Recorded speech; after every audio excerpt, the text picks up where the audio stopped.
Hello everyone, thank you for choosing this course. My name is Sriharsha Bingi and let's learn about Node.js in this course. Firstly, I have a background in blockchain development, data science, and big data.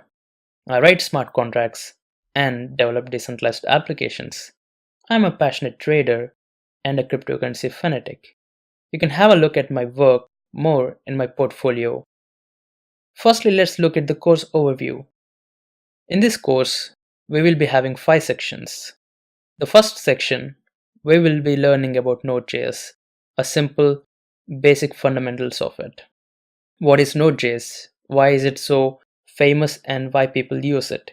In the second section, we will look into the fundamentals, how Node.js works and why is it better than others, how it is developed and how we can benefit with Node.js.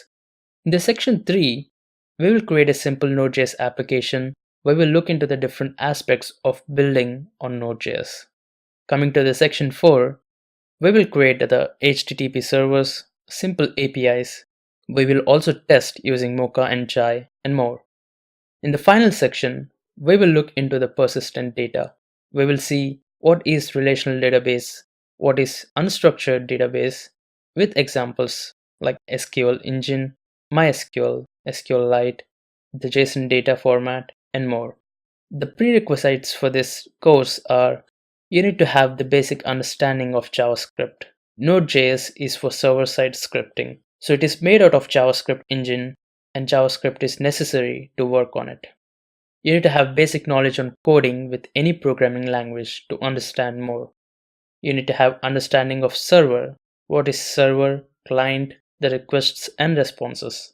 Apart from these, you can have a basic knowledge on HTML, CSS, scripting language for the web development. The tools that we need are Google Chrome for running JavaScript code. Although Node.js takes care of it, we need Chrome browser to look at the console logs and more. You need to install the node and get ready.